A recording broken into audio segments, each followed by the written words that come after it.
Euler, Euler's Totient function. Definition. Phi is the arithmetic function. Phi maps natural number to natural number, defined as phi of x equals to n, and n takes any number from 1 to x such that the greatest common divisor of n and x is 1. So in this, what Euler's Totient function does, it finds a number of integers between 1 and x that are co-prime of x. Let's look at an example. We want to find phi of 6. So what this function does, we list all the numbers from 1 to 6. These are the natural numbers from 1 up to 6. We look at the greatest common division of 1 and 6, which is 1. Greatest common division of 2 and 6 is 2. And for 3 and 6, we get 3. 4 and 6 is 2. 5 and 6 is 1. And the greatest common divisor of 6 and 6 is 6. Then n gets incremented every time the greatest common divisor of any of these number and 6 is 1. So we have 1 here and 1 here. So therefore n is equal to 2. So phi of 6 is equal to 2 for this example. However, this is a time-consuming method. We are going to look at a few theorems to find phi of x. One theorem says if x is prime, then phi of x is equal to x minus 1. So for instance, phi of 5. 5 is a prime number, so we know the answer is going to be 5 minus 1, which is 4. And this is again the long way to find the answer is to take a look at the greatest common divisor of all the numbers less than 5 or equal to 5, from 1 to 5, and 5. So greatest common divisor of 1 and 5 is 1. 2 and 5 is 1. 3 and 5 is 1. 4 and 5 is 1. 5 and 5 is 5. So phi of x is equal to 4, because there are 4 numbers that when we take their greatest common divisor and 5 is equal to 1. But the reason for this theorem, the reason this is true in this theorem is when the number x is prime, then any number less than x and x, this greatest common divisor of any number less than x and x is going to be 1 because x is prime. So x, and that is the reason. So 5 is a prime number. All the numbers less than 5, like 1, 2, 3, 4, the greatest common divisor of all the numbers less than 5, which is 1, 2, 3, 4, and 5, is going to be 1. So if we want to find the phi of 41, since 41 is a prime, the answer is going to be 40. Another theorem says if x is composite, then let x equal to a times b, and a and b are also natural numbers. X, a, b are all natural numbers. Then phi of x is equal to phi of a times b, which is equal to phi of a times phi of b. This is called the multiplicative property if greatest common divisor of a, b is 1. So we are going to, this theorem also gets applied when x is prime. When A and B are prime versus when A and B are not prime. So first we are going to look at phi of 12. The product of 12 is 2 times 6, 3 times 4. And then we will look at phi of 15. The product of phi of 15 is 3 times 5. 3 is prime and 5 is prime. So we are looking at both situations.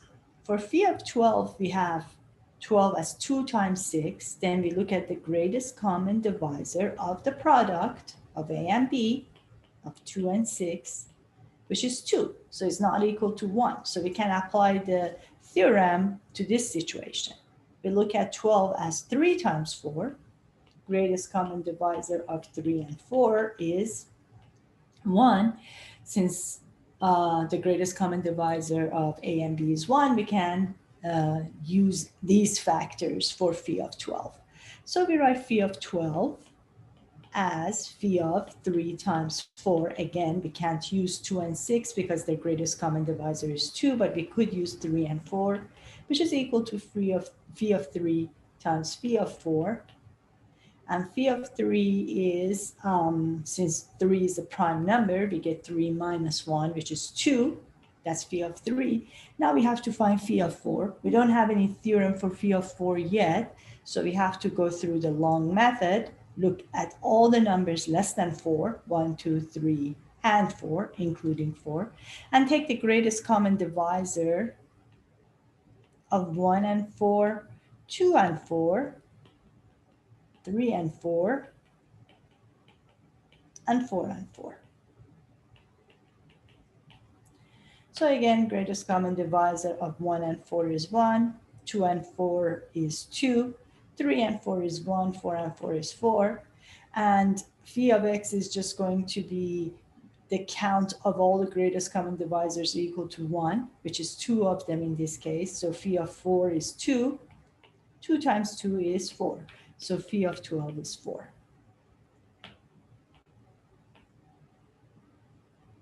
Is 4. So now we are going to, it says, if x can be written as the product of AB again, just like the previous theorem, only this time A and B are both prime, then the answer is going to be obviously A minus 1, B minus 1, and that is equal to phi of x. So A and B are prime. Obviously, greatest common divisor of AB is going to be 1 when they are prime.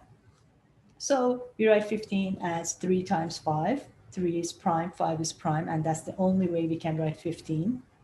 Greatest common divisor of 3 and 5 is 1. So phi of 15 is equal to phi of 3 times 5, which is equal to phi of 3, phi of 5. 3 is prime, so phi of 3 is 2.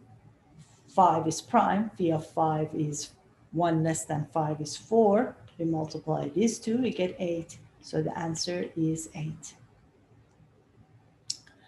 It says another theorem that if we can write our x as p to the r here,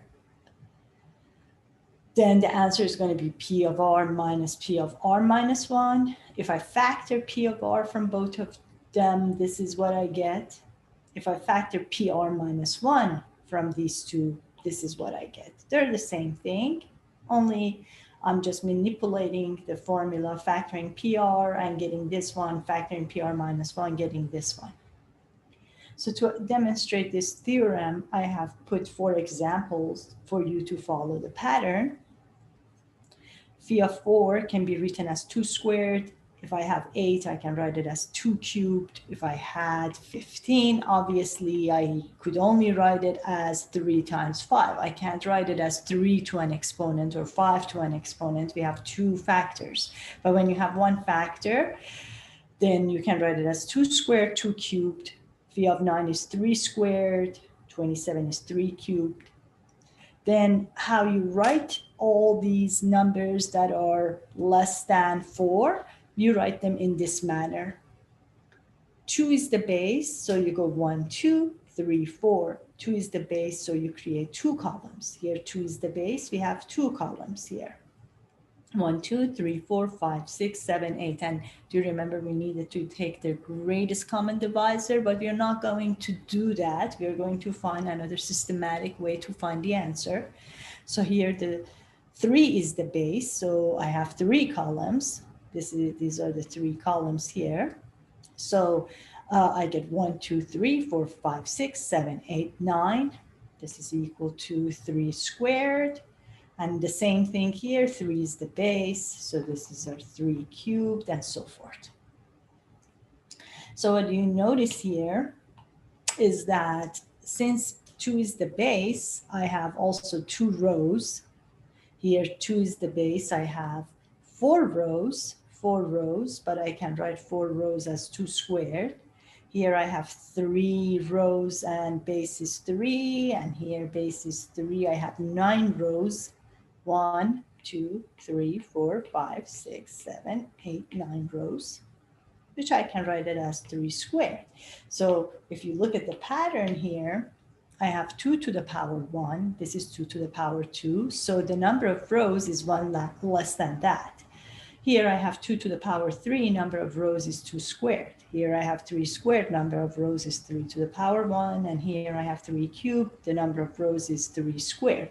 So we can make the conclusion that when we have phi of PR, we can write it as number of rows is PR minus 1. So if this is cubed, then we have 3 squared, which is 3 minus 1. That's number of rows. And if you notice the numbers that the greatest common divisor of the numbers and 4, or the greatest common divisor of numbers and 8 is all going to be here, here, here, and here. In other words, the last column contains the greatest common divisor of the last column, and the number, the given number, is not going to be 1.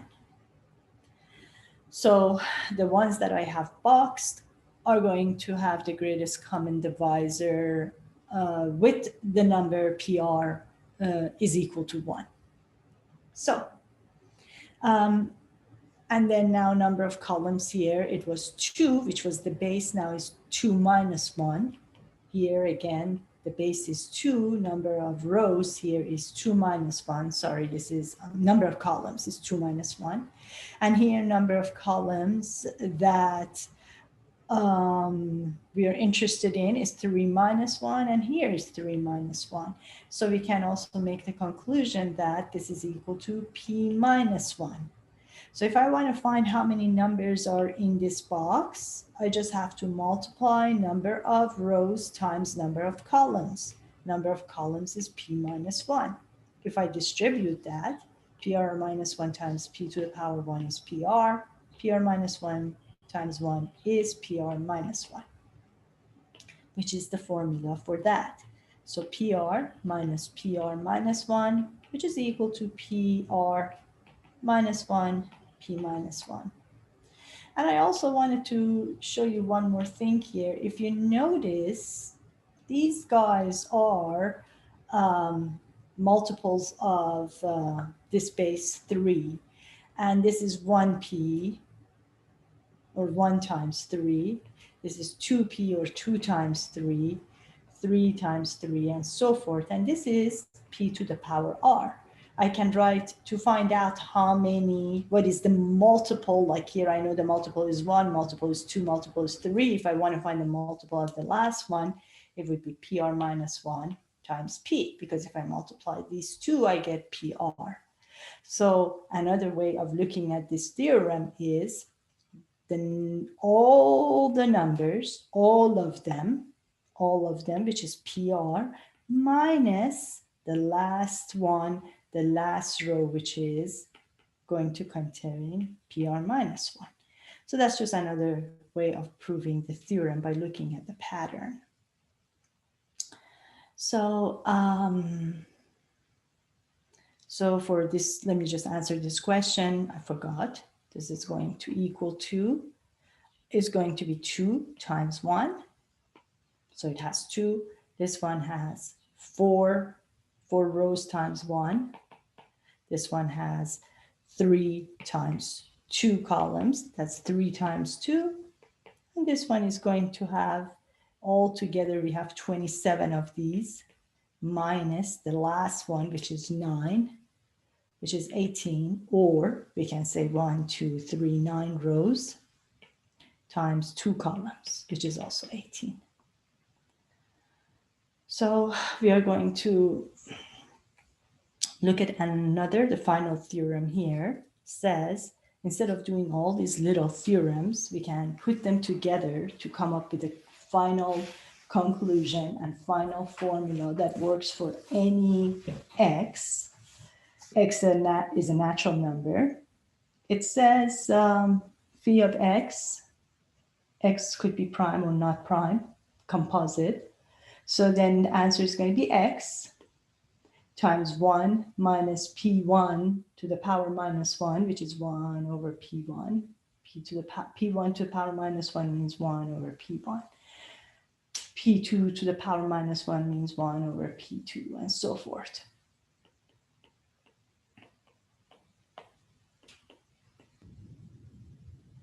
So, and x is equal to the prime factorization. So when x is given to you, which is in this case 60, find its prime factorization, which is here, then you can use this theorem. And so it says, let write x as p1 to the power r1, p2 to the power r2. So in this case, we have 2 squared, 3 to the power 1, 5 to the power 1. Then phi of x is equal to, we are going to use that multiplicative property and write phi of x as phi of p1 r1, p2 r2, and each one is going to be phi of p1 r1, phi of p2 r2 times phi of p3 r3. And then also from the previous theorem, we learned that if we have phi of p to the power r, we can write it as p to the power r times 1 minus p to the power minus 1 from here. I gave you the formulas in 3 forms, so we are using that formula. So we can write for just that. We can write it as p1 to the power r1 times 1 minus p1 to the power minus 1, and the same thing for phi of p2 r2, we get that. Then we use the commutative property and we write all p1 to the power r1, p2 to the power r2 together. But we know that these are the factors, prime factorization of x. So then we get x times 1 minus p1 to the power minus 2, 1 minus p2 to the power minus 1, and so forth. So we use this theorem, and to answer phi of 60, we say the answer is going to be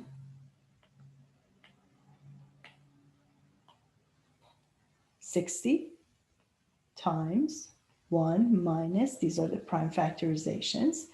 The base here is 2, we write it as 2 to the power minus 1, times, the next one is 3, 1 minus 3 to the power minus 1 times 1 minus 5 to the power minus 1. So we get 60, 1 take away 1/2, 1 take away 1/3, 1 take away 1/5. So 1 take away 1/2 is 1/2. 1 take away 1/3 is 2/3.